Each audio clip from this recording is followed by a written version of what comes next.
This is the Zone Football League. Welcome back to another episode of the Zone In podcast. We're here after round 2 of the season. As always, I'm Mason. To my right is Cam. Cam, look, we'll get straight into it. Another week of football. Yep. We're ball rolling now. We had 2 big matchups in the match of the rounds, and we'll start with the one that you were at, the men's Zone League 2 game, Minmai versus Bulwarra. Yep. Minmai getting the 2-0 win in that game, but coming into this game, 2 pretty heavy hitters. What was we'll start from the start, the atmosphere like when you turned up at the ground, seeing the teams warm up? Did it look like both teams were going out for a battle? Yeah, I think both teams have a lot of respect for each other. Speaking with both coaches, they both said the other team were the team to beat in the competition this league in this season. So for them, they knew kind of what it meant. They both sort of said, it could be critical come the end of season. And yeah, the warm-ups, I think it set the tone watching both of them. It was probably some of the highest intensity warm-ups I've seen. I think that's, Warren normally do that. I haven't seen Minmai before now, so I can't really compare, but it was 2 very high intensity warm-ups. And I think, honestly, it probably didn't carry over into the game for Bulwarra at the start of the first half, but I think it definitely carried over for Minmai. Yeah, for sure. And so you've spoken about in other episodes, you've been waiting and wanting to go watch Minmai. How was their gameplay? Obviously, you touched on the warm-up already, the intensity there. How did that reflect in their game? And were you impressed now that you finally got to see them, or let down maybe? But I'm sure with the result, they won, so I don't think I could be let down. No, I think, I had a lot of expectations to see how they played, because everyone sort of mentioned players and Murphy as well in particular. The way that they play, but also just the way that Minmai play and how they are attacking minded and stuff as well. So I was expecting to see that, and I think the first, probably 10 minutes of the game probably felt the intensity was there, but it wasn't quality intensity. It was pushing it and sort of trying to win back possession, but it wasn't the quality on the ball sort of stuff that I was expecting. But I think very quickly, 15 minutes into the first half, that started, and I think Minmai probably had the better, just edging the first half, and I think a lot of that was possession, keeping the ball at their feet, and I think realistically, which is it's surprising to say, but I think Minmai probably dominated the midfield for a majority of the game, which wasn't something I was expecting with the quality that Bulwarra's midfield had. Yeah. But in particular, I named Alex Brendrick as the man, Harry Sitzel man of the match, and he was a massive part of that, keeping possession and just never losing a ball, and if he did, it was contested. Yeah, it wasn't something that it wasn't an error. It was just well done from Bulwarra. Yeah, and with we'll speak about the goals coming later in the game. What did you feel, and what was your opinion then at the half-time break? Then both teams coming off. You're saying Minmai obviously wrangling that midfield a bit better than Bulwarra, but with the chances that maybe both teams had, who do you think would have got? Do you think both of the teams went into the sheds maybe disappointed with their first half, or one or the other thinking we should have capitalised and we should be ahead? Look, both teams actually forced a good save from either keeper. I think Cannon Ford, Minmai's keeper, made 2 really good stops back to back. And Blair Cheney made a really good save for Bulwarra as well. So I think both teams probably felt if that had just gone different for either, then they'd probably be in the ascendancy. But coming out at halftime, actually very close to the benches where I was located, and Brendan Dance, the Bulwarra coach, was just all up them saying, we need to have the intensity. We didn't have it. We need the intensity. First 15 minutes, have it. I think that kind of shows that he wasn't happy. Whereas I think Minmai probably went out thinking, okay, if we keep doing what we're doing, we're winning a lot in the midfield. We're keeping possession. We're getting it back higher up the field. I think probably Minmai I would expect that they felt pretty comfortable at halftime, whereas Bulwarra, I think there was that kind of nerves of, we need to make something, we need to change something, we need to get moving, and we need to be a little bit higher intensity, which, they did come off a midweek game this one, so it was kind of hard to really expect that from them. But yeah, I think Minmai halftime, they probably expected to be the team on top in the second half, and that's what happened. Yeah, well, after obviously still both teams going at it to start that second half off, but then obviously then opening the scoring in the 77th minute, Waddell for Minmai. Nice little fastball up the wing, crossed into his path. Obviously, credit to the scorer himself for the finish, but seemingly to me when I was watching it, Bulwara's defense just kind of parted like the seas, and it was kind of almost too easy for Minmai. Yeah, I think the ball from, I think it was the right back, right. I think the ball that he played was probably too easy. Yeah, but also it was well placed. It was a good ball. It was just, I think, as you said, it's probably too far apart. And to be fair to Bulwara as well, they had an injury, I think, training beforehand, but there was a centre back that was meant to play, didn't play, got injured in training, or at least just maybe didn't recover from the Australia Cup fixture. I'm not too sure. But their starting centre back couldn't play, so they had to bring in someone who played last season, subbed in, played last season, and seemingly was expected to be reserves all season. Right, okay. First game for Bulwara this season, and he's back in. Yeah. So, maybe that's a impact as well. So I think he played pretty well, to be honest, considering he was meant to be in reserves. But yeah, in that moment, I think the defense just opened too easily. Yeah, and then leading into the second goal, not long after, then I wouldn't say this one was a defensive mistake from Bulwara's backline. Just getting the ball caught up in that midfield area, but just outside the box. And then just a great first time strike from Liam Cooper there. Some would say maybe audacious to think to just hit it, but at that moment in the game, 1-0 up, what's the worst? You sky it, get back into position, move on. But this time, finding the back of the net. You said obviously Bulwara keeper just made some good saves in the first half, but unfortunately just didn't get to it in time or react in time for that one. But stellar strike from Cooper with that one. Yeah, and as you said, it sort of happened with a bit of a mix-up in the midfield. I can't remember exactly, but I think it was Brandrick and the fan-voted player of the match, which was Joseph McFadden for Bulwara. So I think it was those two battling in the midfield, just popped out, and it took the first-time strike. From where I was wondering if it was going to go over. I thought it wasn't going to dip in time, and it did, and I think that, whether or not it's a different perspective, but I think in goals you might also be going, where's this going? Do I just need to tip it over? Yeah. It was pretty deceptive from where I was, so I'm sure it was pretty deceptive in goal as well, but it was, a very, very good goal, I think. Audacious, maybe not for the time, maybe. Yeah. For the time, the lead that they had at the time. And I think I think they were just confident to just take shots. I don't think they were scared at all to lose possession by taking a shot. Throughout the game, they were lashing some chances, and I think that's kind of what I expect from Minmai if I see them again. That's probably, I would say, pretty spot on the word I would use from Minmai's performance is just, they just exerted confidence, and they knew that they wanted that 3 points on that game day. Not to say that Bulwara didn't come in with that same confidence, but if you had to put them both one on a pedestal, it would have been Minmai coming in a lot hotter. But I wouldn't say definitely a write-off for Bulwara. I reckon the return fixture, as I'm sure I'll say in a lot of these games, but that return fixture will be interesting to compare back to on this one early in the season and everything. But Minmai really putting their foot down at the moment, putting competition on notice that they are the ones to beat. Yeah, well, they've beaten two teams that are very, very good from last season, and that probably shows everyone else, hey, we're going again this year.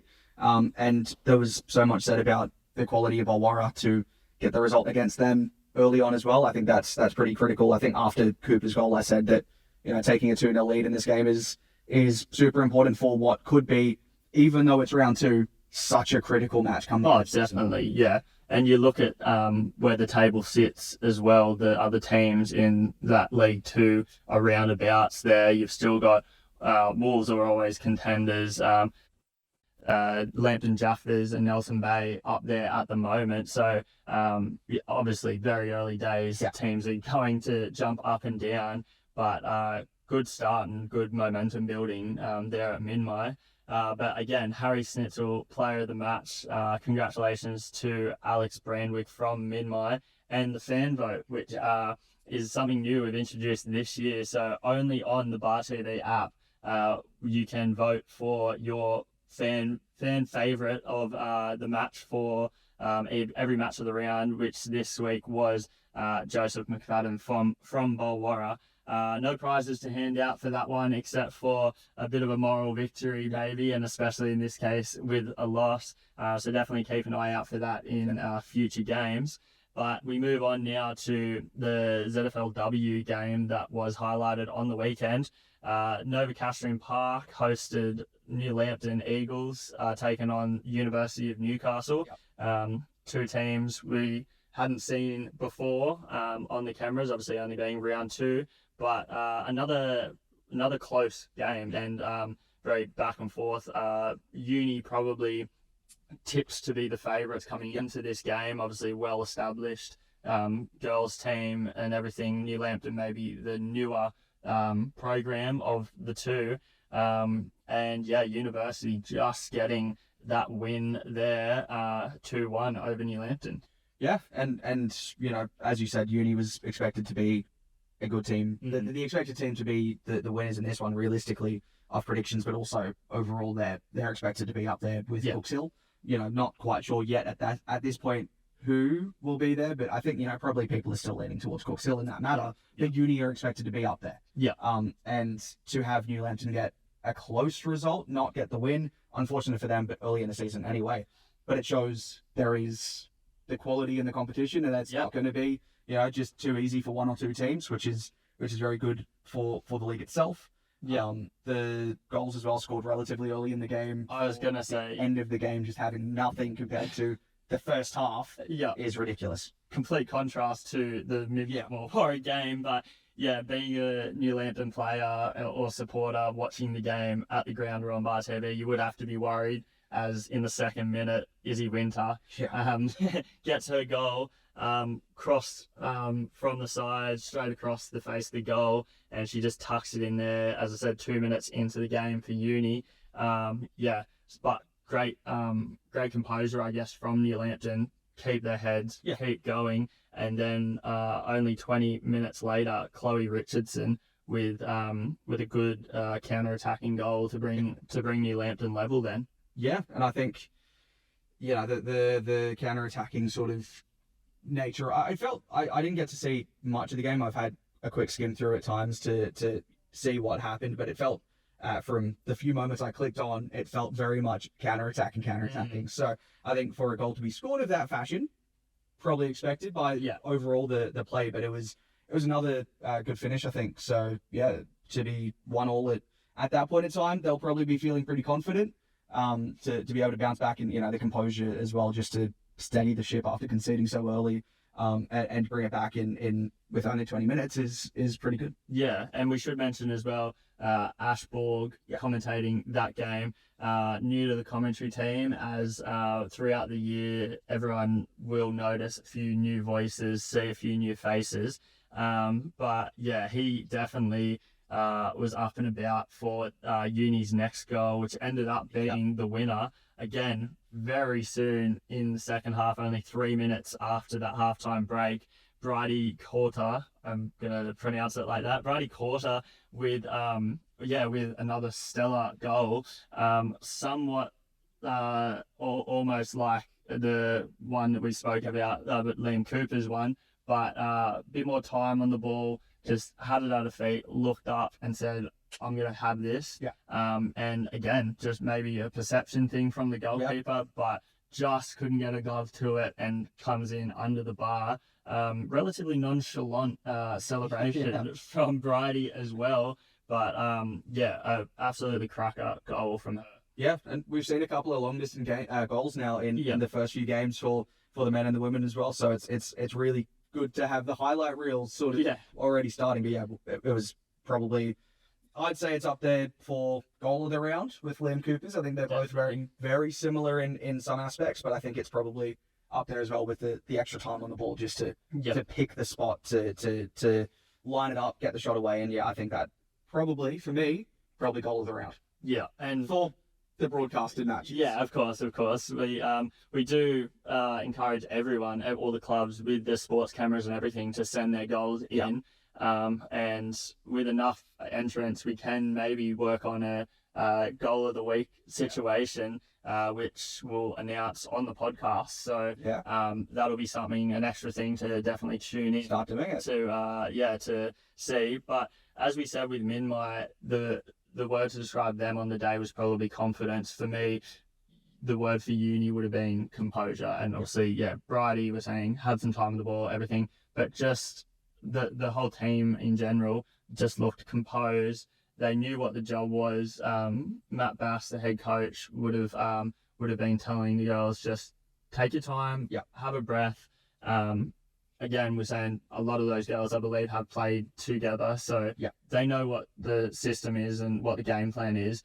And Bass would have just been saying, let's execute it. You don't have to overcomplicate it. And not to say New Lambton didn't have their own game plan, but on the day, University's composure, I would say, is what got them over the line. Yeah, I think potentially the halftime talk as well being a factor in that.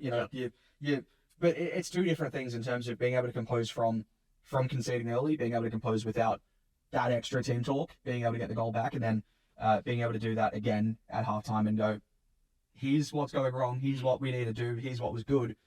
Scoring a goal early on in the second half, and they'll be very happy that from that point they didn't let it slip and get a 2-1 result, which is, for me, probably, I can't remember what we predicted for these games, but I definitely think we both went Minmai.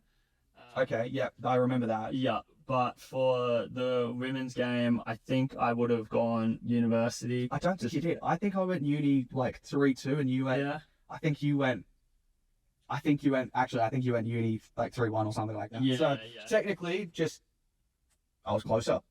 Okay, you could take the victory for this week. From that though, some other notable results we will touch on briefly. While we're talking about the women's league, Warners Bay, coming off the back of a bye in round 1, making their league debut.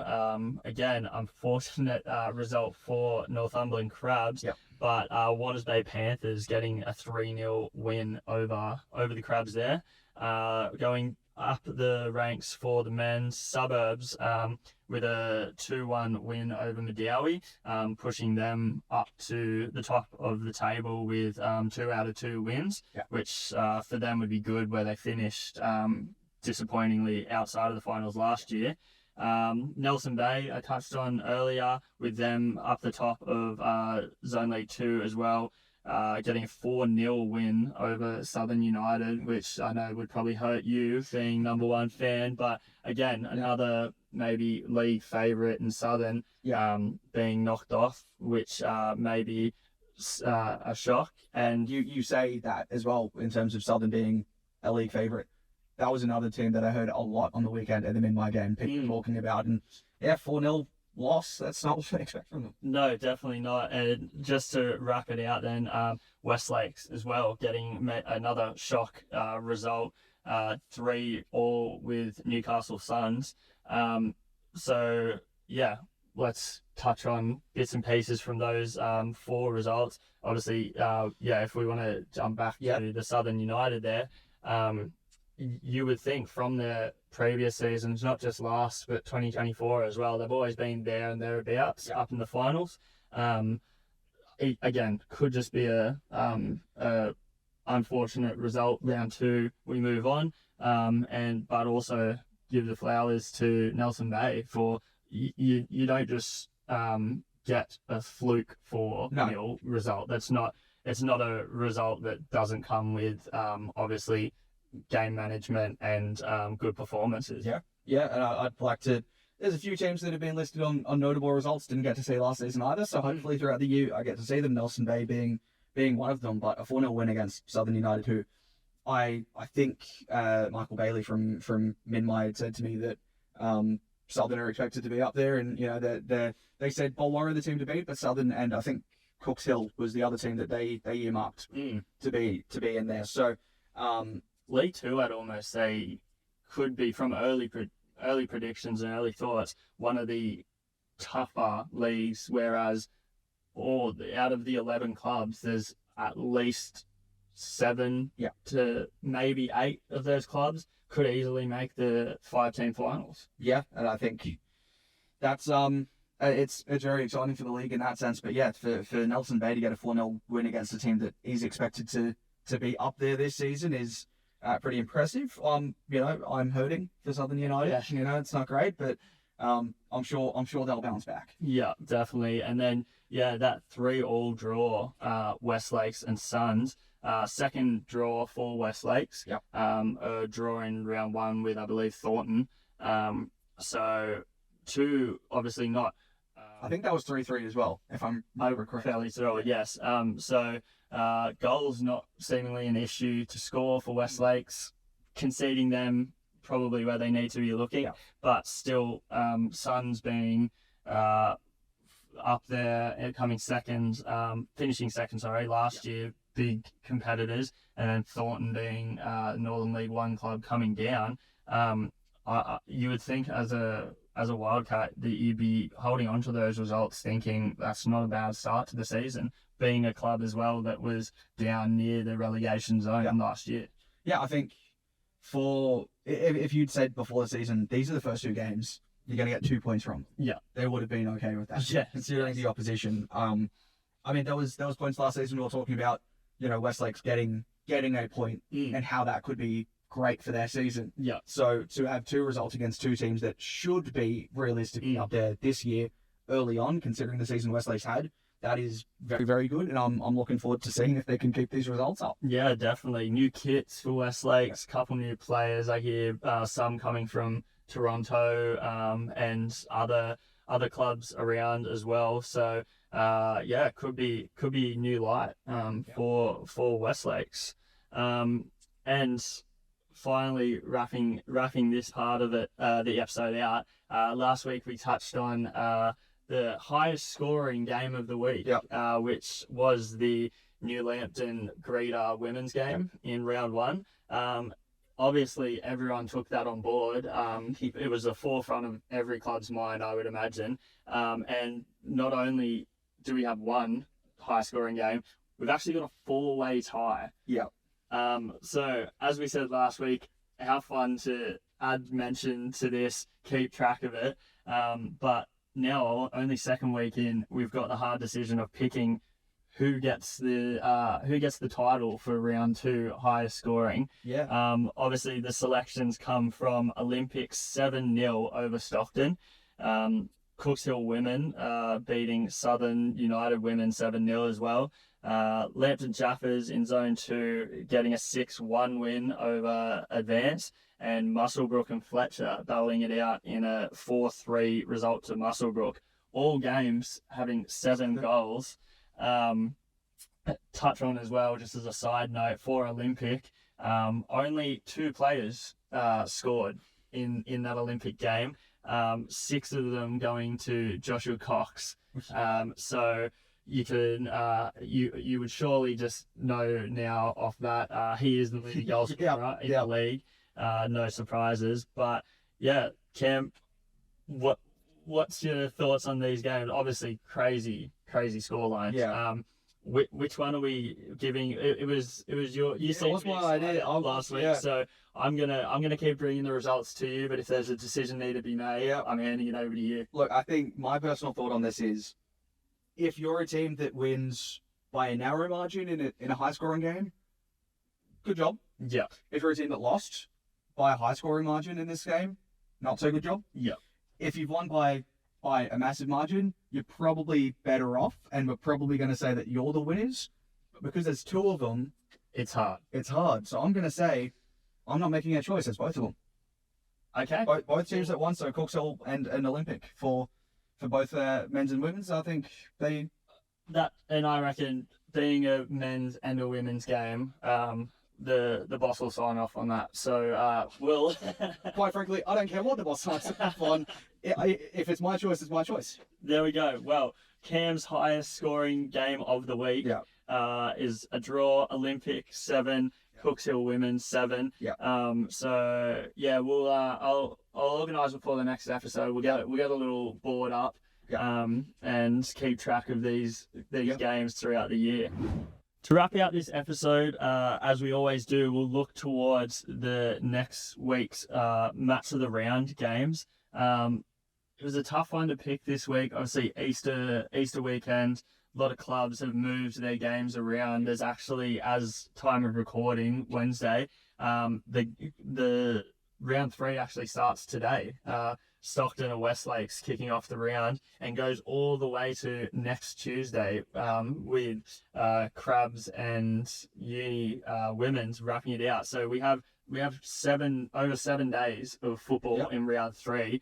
But to start with, we do have in Zone Football League 1, Katara South versus Cardiff City on Sunday the 5th of April, Easter Sunday, 2:30 kickoff at Nesbitt. Battle of the Tigers here.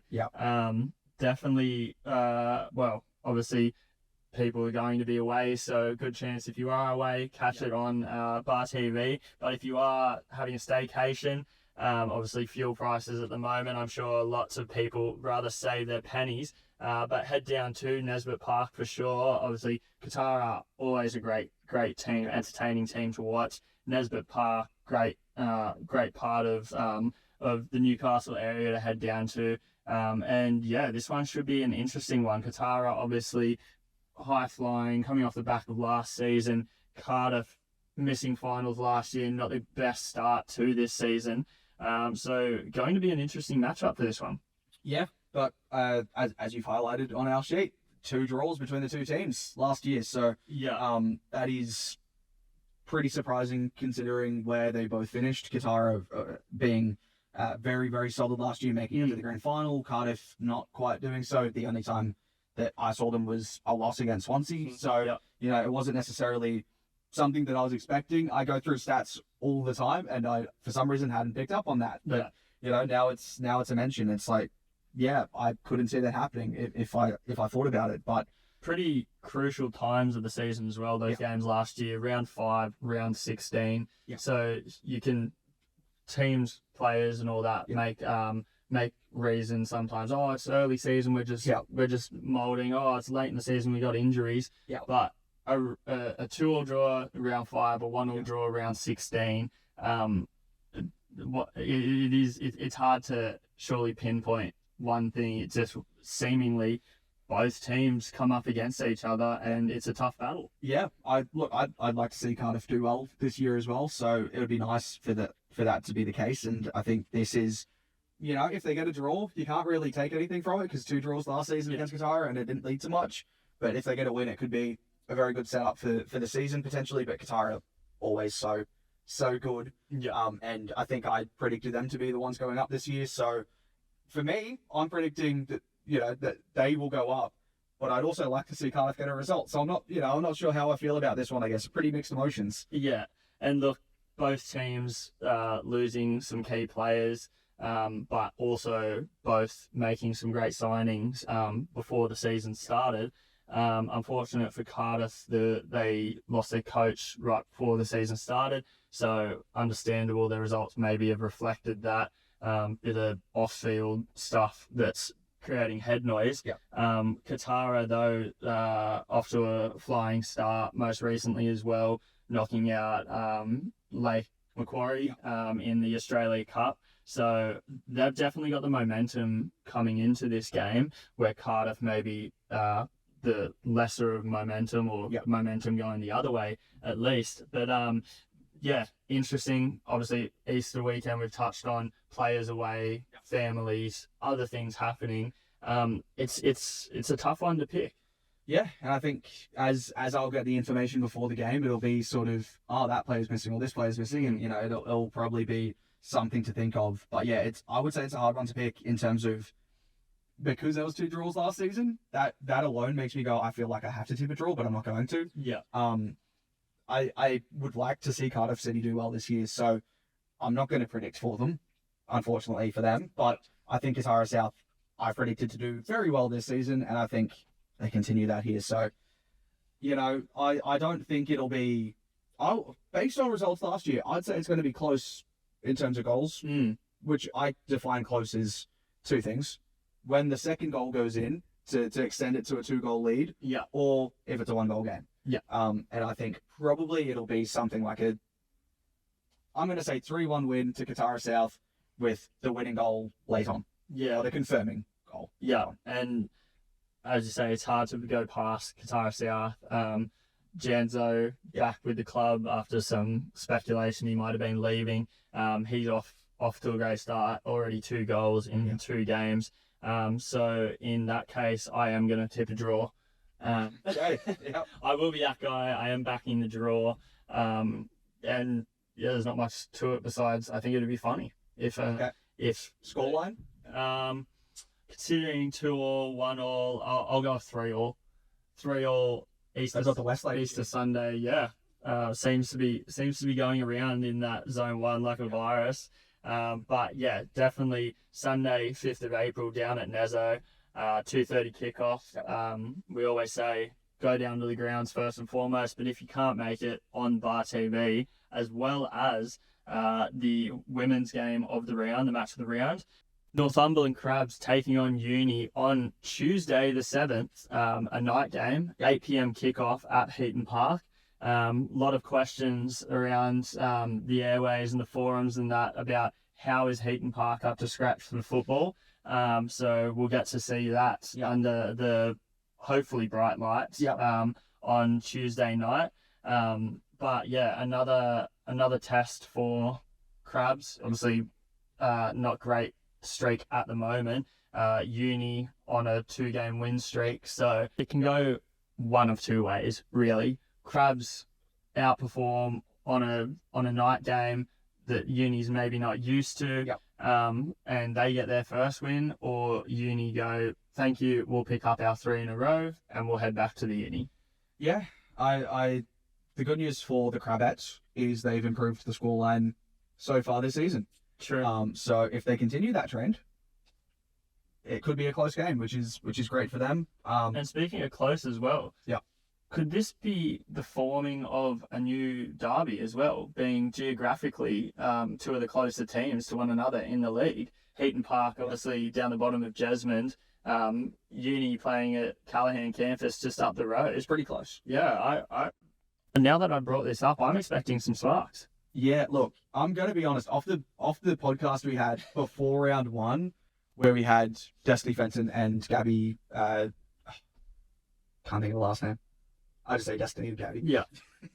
I think, off round 1, we had the podcast with Destiny and Gabby and, a Northumberland rep and a Cooks Hill rep, and there was no sparks whatsoever. It was best of luck. This is going to be so much fun. Let's do it. So I'm not expecting sparks, but, maybe we tried to get some sparks flying. It didn't happen. Hopefully, maybe your mention of, hey, it is pretty close, we'll get to fire it up for the game. Maybe, I feel like sometimes night games as well can add something long day to at work, it. Long day studying for the students. Everyone's just there to play football, but one thing can go wrong and then bang, we're going at it. So we're not adding that. Fuck. It is, like, in my mind at least, there's such a fine line of telling girls to scrap and being like,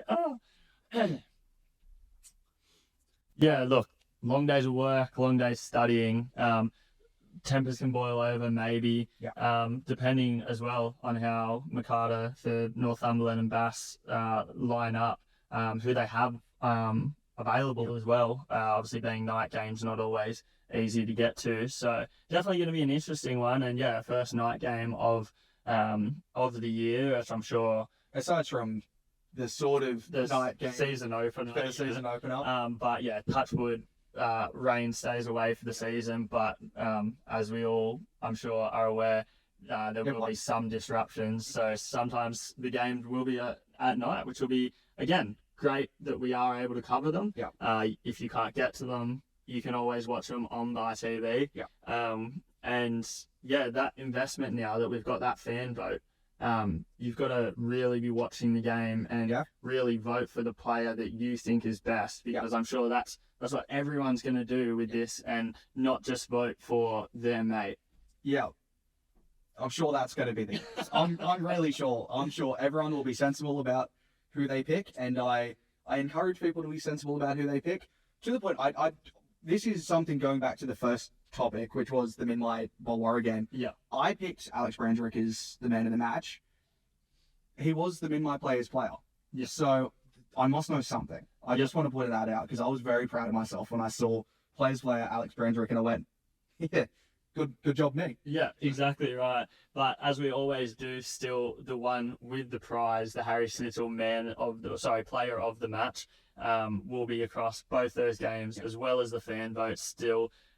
So yeah, for the players out in the park getting these opportunities, definitely knuckle down, especially for Easter clashes.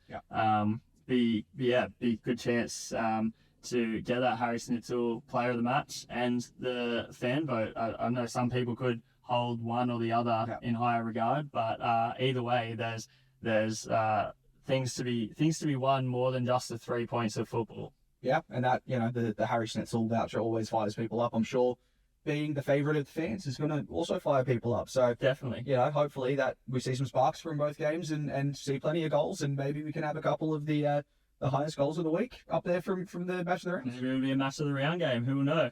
But again, finally, before we wrap out, Sunday, 5th of April, Katara South versus Cardiff City, the Tigers derby, 2:30 p.m. at Nesbitt Park. Then moving to the Tuesday, 7th of April, 8 p.m. kickoff at Heaton Park sees Northumberland Crabs versus the students of the uni. Again, two big games. Another big weekend of football, a week actually, as we started with. Always great to have Zone Football League back. Always good to hear your voice on the calls, as well as Ash. Again, thank you for the weekend. That's about wraps us up for round 3. Anything to sign off with, Cam? No. Fair enough. We will catch you next week on another episode of the Zone In Podcast. Cheers.